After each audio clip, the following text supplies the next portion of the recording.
okay. Don't worry about time. Well, I'm worried about time. If you're a nerd who likes art and creativity, or you're just interested in art and business, or you're just happy to see my beautiful face grace your algorithm, you're going to want to watch this video. It's a long one, but it talks about like everything I'm doing for the next year. Okay. Hello. Welcome. Thanks so much for joining us today. My name is Matt, and I'm here to tell you all about my small but mighty business, Next Level Arts and Crafts. So a little bit about who I am. I am a big old nerd. I've been watching Star Trek, Star Wars, playing video games since I was but a young pup. Despite that, I kind of went into a career that was STEM based. I worked in cybersecurity for many years, but I didn't really like it, and I did it long enough that I kind of hated my life. Did a lot of work, did a lot of healing. I found a lot of peace and serenity in art. And eventually, I started teaching paint nights. So, to define the problem that my business solves, I looked to myself and tried to generalize it. In general, I think that STEM kind of sucks for your mental health. It tends to attract a personality type that's not very good at taking care of themselves. And I wanted to help these people solve this problem. So I decided the solution should be paint nights that are themed around the things that nerds already love. Offers them a creative outlet with the structure that they need to feel confident. It offers them sci-fi and fantasy themes so that they're making things that they love, helps them develop creative skills, and it's an opportunity to educate them on all of the wonderful wellness benefits of art as well. But solutions don't fall out of the sky, they gotta be made. So we're gonna start with a good foundation of market research. We were difficult to slot into a specific market, so we looked at 3 different places: art classes, paint and sip classes, as well as hobby and toy stores. Hobby and toy stores seems a bit out of place, but we went for that one specifically because we expect our target customers are probably spending a lot of their money in that domain when it comes to disposable income.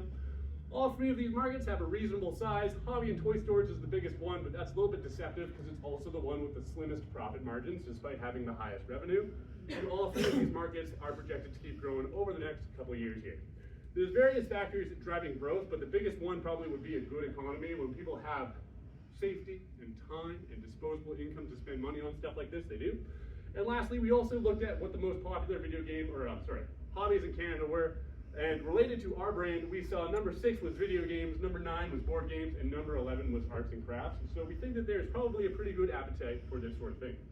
And through that market research, we also looked at a bunch of different trends. One is a search for a community in a sense of belonging, particularly oriented around shared interests. Increase in interest in education and learning, particularly online and leveraging new technologies. And then lastly, increased interest in self-care. We also looked at a bunch of external factors, and we did a little SWOT analysis, but to boil that down to the key things here, we're very sensitive to a couple things: economic downturns as well as copyright. We also, though, even though that might be a challenge, have the benefit that geek culture is rising as well as mental health. People are getting more interested in taking care of that, so that's going to be good for our business. On top of that, new technologies allow us to reach more people, give access to people we couldn't reach before, and also it improves the velocity of our business using technology like AI art generation. We can make new art that looks interesting much faster than we could before. And lastly, niche is a double-edged sword. It does narrow the market, but you know what? It makes the marketing a heck of a lot easier. In this market, we're looking at a couple different competitors here. We've got our direct and our indirect competitors. For direct competitors, we're looking at Paint Night, or more correctly stated, all the individual artists that work under that Paint Night umbrella. But we're also looking at art classes for nerdy things, which this was one called ArtWad. It's an online art school, and they do art teaching, but it's much more in-depth and complicated than what we're looking to offer, and much more directed towards somebody who wants a career in those things than somebody who just wants to do it for fun. And our indirect competitors, who, though they are indirect competitors, might become our most valuable partners. These are mostly hobbies and games stores like Games Workshop and Century Box. Our target customers already go to these places. They are kind of like a community hub for our target market, so it would be really nice if we could convince them to host us for some paint night events, because then it puts us right in front of the people we want to be in the environment that they already know and love. We looked at this competition, we did some analysis just to kind of see what different things we could offer and what was already being offered.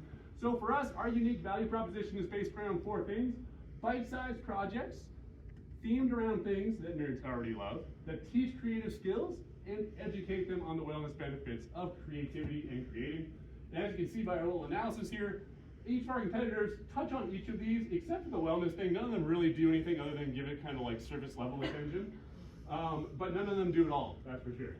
And who are we competing for? Well, we're competing for this gentleman here. His name is Alex. He is around 27 years old. He's male and he works in a STEM field. Income is pretty moderate. He has a comfortable lifestyle and he's not too worried about money. And he's interested in all the typical nerdy things that you would expect, but also Lego, cats, and basketball. And he values self-improvement, intellectual stimulation, and sharing his interests with others. And his personality is nerdy, awkward, a little bit shy. He also leans slightly to the right politically, but overall nice guy. And spending-wise, he likes to shop online a lot, but he does not spend frivolously unless it's on something he really likes. And we're going to offer Alex and people like Alex 3 different experiences or options. We've got the in-person experience, the online live experience conducted over a application like Zoom, and then online pre-recorded experience, which are going to be pre-recorded videos that have various close-ups and other things that the other experiences don't really offer. The most expensive is on the left-hand side, least expensive is on the right-hand side. Some interesting things to point out about these offerings are the profit margins are suspiciously high, and there is a reason for that, as well as our labor costs being suspiciously low. So there is $0 in labor for each of these, but obviously if you're going to instruct somebody in art, you need to pay an instructor. The problem with putting it into the cost of goods sold is that whether you're teaching 5 people or 500 people, you still got to pay the instructor the same amount of money. So we've decided to put that into our operating costs rather than in cost of goods sold. And as you can see, instruction is going to be the biggest operating cost for ourselves, but that's down followed by technology, marketing, and some business admin stuff. So that brings us to an operating cost of $2,200 roughly. And our startup costs also generally are pretty low, so that's very nice and useful for us.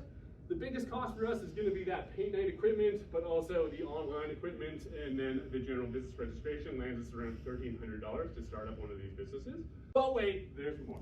So those startup costs are pretty low, but we aren't really expecting that we're going to sell out right away. We're kind of expecting that the first 3 months here, we're going to be pre-revenue. Once we start offering classes, we're going to grow slow or low, and we're going to start low and grow slow. And so for our first year, we really don't expect to have a profit, so we need to make sure we cover those operating costs. And they do add up, so they come up to about $8,000. So really, when we come up, the total initial capital investment with our startup costs and operating costs is going to be closer to $9,000. And though we are expected to take a loss in our first year, we're not too worried about it because in 2026, as long as we can maintain those customer numbers reasonably well, we are looking to actually start making pretty decent money, as long as we can keep these people coming back. And these figures here for our revenue projections are based on a couple different assumptions. So we're going to start with 2 sales for the live events and then 2 for the on-demand when we first start selling classes. We know from our industry experience and the data that it does slow down a little bit in the summer, though we do expect the on-demand courses to be a bit more consistent because it will be treated a little bit more like a hobby, we think. And these projections also put us on track to sell 10 tickets per live event per year, which is what I currently sell working through PaintNet. So I'm hoping that by the end of the year, I will be back up to the point where I am now working through PaintNet. For promotion, to get our services into the right hands, we're going to start by making people aware with just some basic physical posters, put at some choice locations like those gaming stores if we can, and we're going to do lots of social media advertising. Once we've captured their interest, we're going to push them onto our email list or possibly our YouTube channel, where we're going to nurture those relationships and start building some desire. And once people are getting that desire phase, we should have some promotional live streams where they can come in and meet us, or they might find us on Eventbrite where a lot of our competitors are. Lastly, when they're finally ready to take action, they'll go to our website or Eventbrite to go book. And once they're actually at the experiences, we're hoping that the in-person experiences will be held at local game stores, while the online will be done through Zoom, and the on-demand will be delivered through a platform called Teachable.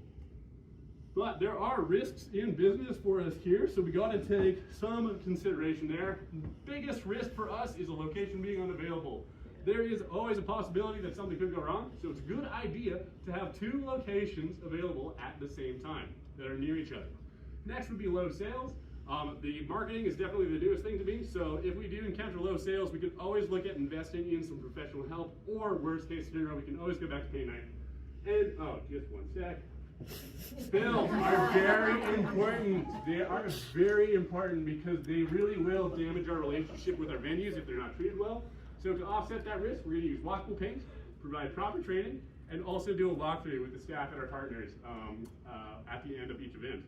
And with that, I think we're in business. Thank you so much for your attention, and big thanks to the staff at Momentum for putting up with us over here. If you would like to follow me, I do have a TikTok. It is not branded right now, but it is basically a journal of everything I've done the past year. So if you want to check me out, you can go there, and that should be rebranded sometime next year. Thank you.